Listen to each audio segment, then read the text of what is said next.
প্রশাসনের কোনো চরিত্রের পরিবর্তন হয় না। জোর যার মূল রূপ তার, মানে যার যত বেশি শক্তি। নাজমুল ভাই বলেছিলেন যে ডিসি সাহেব বলছে সে জামাতের লোক, তো ভাইয়ের কথা কি বলবো, আমার এলাকার ডিসি এখনো বহাল।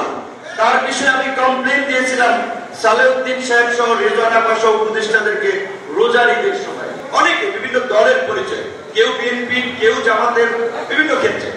কিন্তু আমি গতকালকে সাকিবের সোশ্যাল প্ল্যাটফর্মের একটি পোস্ট দেখছিলাম। 18 জুলাই ঢাকা বিশ্ববিদ্যালয়ের শিক্ষক নেটওয়ার্কের প্রোগ্রাম ছিল ছাত্রদের উপরে আক্রমণের প্রতিবাদে। যদি অনেকে বামপন্থী চিন্তাধারার সাথে বিশ্বাসী, আবার কেউ ইন্ডিভিজুয়াল আছেন, কিন্তু আমি দেখেছি গত এই আমাদের 7-8 বছরের সংগ্রামে প্রত্যেকটি ক্রান্তি লগ্নে আরো মোহাম্মদ স্যার সহ এই মানুষগুলোর অগ্রণী ভূমিকা ছিল। কিন্তু আজকে তাদের খুব বেশি মূল্যায়ন নাই, কারণ এখন জোর যার মূল রূপ তার, মানে যার যত বেশি শক্তি। নাজমুল ভাই বলেছিলেন যে ডিসি সাহেব বলছে সে জামাতের লোক, তো ভাইয়ের কথা কি বলবো, আমার এলাকার ডিসি এখনো বহাল। তার বিষয়ে আমি কমপ্লেন দিয়েছিলাম সালেউদ্দিন সাহেব সহ রেজওয়ানা সহ উপদেষ্টাদেরকে রোজার ঈদের সময়, যে তিনি বলছেন যে করলাম না চাকরি, বিএনপি ক্ষমতায় আসবে, রাজনীতি করবো। আমি বললাম তাহলে ভাই আপনার যদি এই উপলব্ধি হয় আপনি এখনই আমার হস্তে চাকরি চাইতে দেন, কারণ এই অভ্যুত্থানের পরে এখন আবার প্রশাসনের বিহেভিয়ার এরকম হবে এইটা আমরা প্রত্যাশা করি না। তো প্রশাসনের কোনো চরিত্রের পরিবর্তন হয় না। ইলেকট্রা এয়ার কন্ডিশনার কম বিদ্যুৎ খরচে দেবে অধিক শীতলতা আর সেভিংসও হয়ে যাবে। তাই আজকের যে আলোচনা, যে ডক্টর ইউনূসের প্রতি আমাদের যে প্রত্যাশা ছিল, এই উপদেষ্টা পরিষদের প্রতি আমাদের যে প্রত্যাশা ছিল, শুধুমাত্র বিএনপি জামাতকে প্রশাসনের বিভিন্ন পদে পুনর্বহাল ছাড়া আর কোনো কার্যকর পরিবর্তন হয় নাই গত 11 মাসে। এইটা তো আমাদের প্রত্যাশা ছিল না।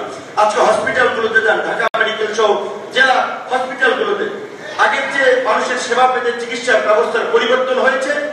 ভূমি office, UNO office, DC office, SP office কোন পরিবর্তন হয়েছে? রাজনৈতিক নেতা যাদের ক্ষমতা আছে, সংগঠন আছে, তাদের কথাই চলতেছে।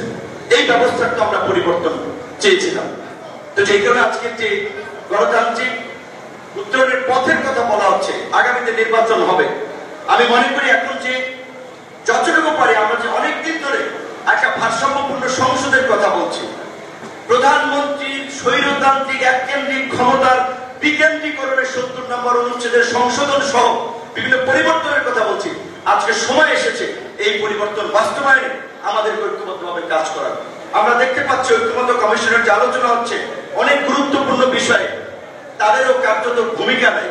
তারা গা ছাড়া ভাব, লাগাম ছাড়া ভাব ছেড়ে দিচ্ছে হাউজে। ঐক্যমত্য দ্বিকক্ষ বিশিষ্ট সংসদের উচ্চ কক্ষে পিআর পদ্ধতিতে সব দলের প্রতিনিধিত্ব নিশ্চিত করা। আমি মনে করি এটাও যদি কিছুটা করা হয়, অন্তত কিছু ডিসেন্ট ভয়েস পার্লামেন্টে থাকবে। না হলে তো ওই পার্লামেন্ট আগের মতো হবে, প্রশাসন যেমনি ভাবে হচ্ছে। সর্বশেষ আমি যে কথাটি বলে শেষ করব, যে এইখানে যারা আছেন তাদের প্রত্যেকে সামাজিক রাজনৈতিক ভাবে গুরুত্বপূর্ণ ব্যক্তিবর্গ। আমি বলবো আপনারা ডক্টর ইউনূসের সাথে বসেন, সরকারের উচ্চ পর্যায়ের নেতৃবৃন্দের সাথে এখনো বসে তাদেরকে স্মরণ করিয়ে দেন জাতি যে এক বুক আশা নিয়ে তাদের প্রতি একটা আনন্দ ভালোবাসা নিয়ে অভ্যুত্থানের পরে তাদেরকে দায়িত্ব দিয়েছিল। 11 মাসে যদি আপনি বলেন যে 10-এর মধ্যে তাদেরকে কত দেবেন, আমি 4-5 দেবো তাদেরকে। 4-5 দিলেও কষ্ট হয়, তারা ওইভাবে উত্তরণ ঘটাতে পারেন নাই। কাজে আপনাদের সংযোগ আছে, নেটওয়ার্ক আছে, অ্যাক্সেস আছে।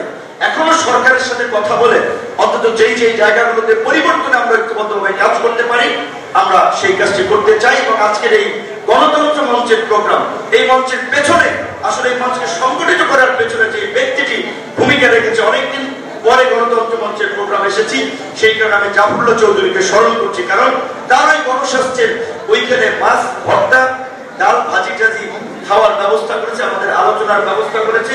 ওইখান থেকেই গণতন্ত্র মঞ্চ এই বাংলাদেশের সংকটপূর্ণ রাজনীতির সময় বিএনপি যখন রাজপথে ওইভাবে উত্তাপ ছড়াতে পারছে না, গণতন্ত্র মঞ্চের সীমিত সামর্থ্য নিয়ে গণতন্ত্র মঞ্চ আমরা রাজপথে উত্তাপ ছড়িয়েছি। এই গণ অভ্যুত্থানের প্রেক্ষাপট তৈরি